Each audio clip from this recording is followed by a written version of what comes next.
Hi, welcome to JC Talks About. This is a new channel, and to say true, I wasn't really sure to begin this channel with this kind of video.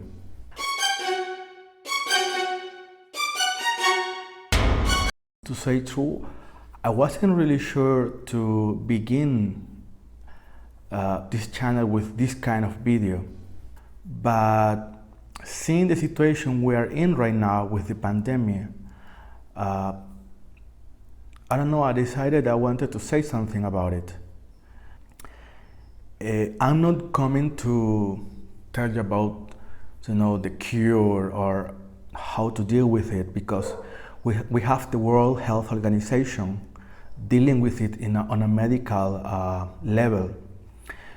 If you haven't read what they have said about the virus and about how to deal with it, please go to check their web pages. It's really important. First of all, I'm not going to talk about how this began. I don't want to talk about where this virus come from. No one knows. No one can say for sure, and no one can accuse anyone. And I think we're wasting time thinking about it right now. The first thing we have to do is to help the people who are suffering because of this. Once we control this and we solve it, then we have time to find out who created this problem. But it's not the moment. First thing. Second thing, I think we have to realize that if we call this a war or a situation or a conflict, we have two types of conflicts, and in two different levels. Two types of conflicts, I mean, we have this conflict on a medical level or medical area, and we have this conflict on a psychological level. Because this virus does not only provoke or create illness, it creates fear. And the fear of one person can become hysteria when it comes from many people. And that hysteria is the one that is blocking health services around the world. But at the same time, we have this conflict in two different levels, because one level is the personal level, the individual level.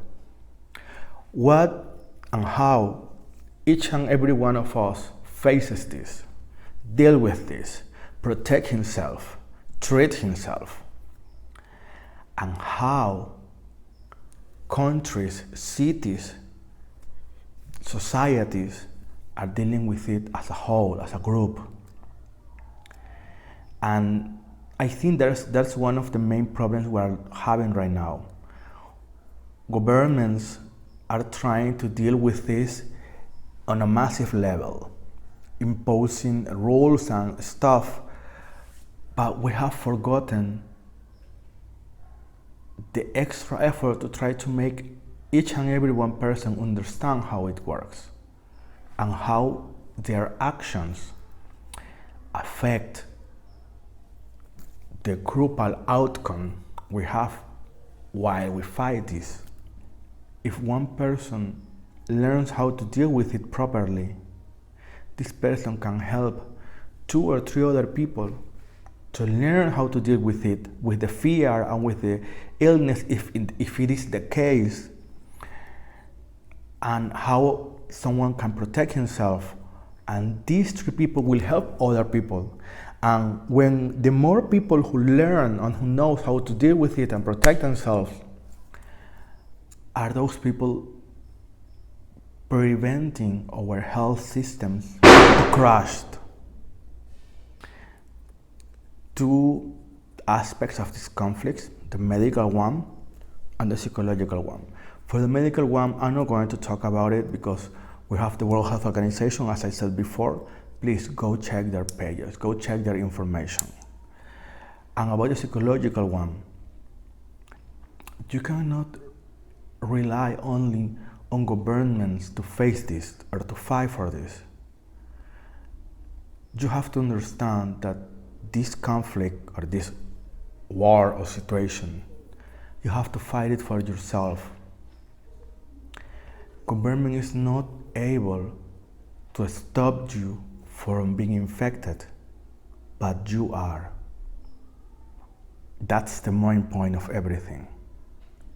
You are the one who can wash your hands. You are the one who can stay in quarantine. You are the one who can, protect yourself if you have flu or anything. You are the one who can only go to a hospital in case it's really needed. Not just because you assume or you are afraid of something. You are the one who can, acting properly, can save many, many lives. So this is the main point of my video right now.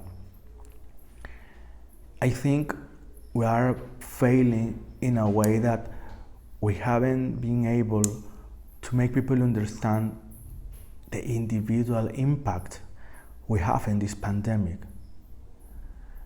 The individual impact in this pandemic is huge. Why? Because this is a war crisis. The most people that act wrong are gonna create a huge disaster. But the most people who act appropriately, who act in the right way, will help the world to provide proper health care for those in need. The responsibility of each one of us as individuals is really important in this situation. So my message at the end is, don't be afraid. Don't lose faith in whatever you want. In God, in Virgin, in Allah, in Buddha, in Krishna, in anyone. Because that faith, first of all, helps your immune system to recover and to remain strong.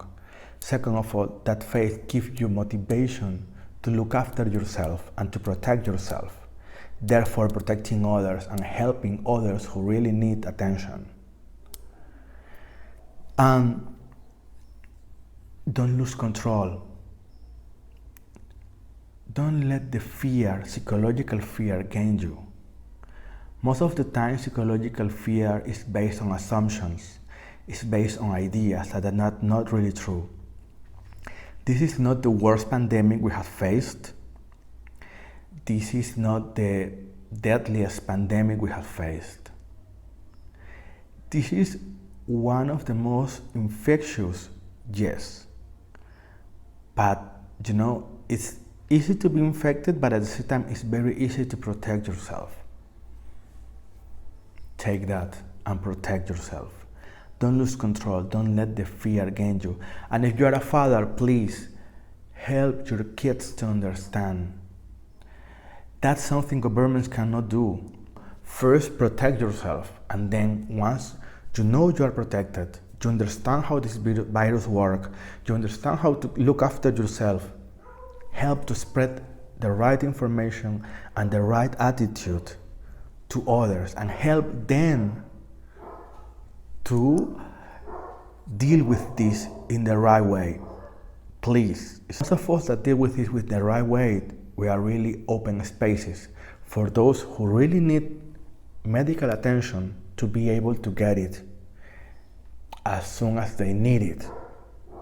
It's really, really important. Okay? And finally, please don't get infected. Wash your hands, stay in quarantine, protect yourself. It's up to you, please. Thank you.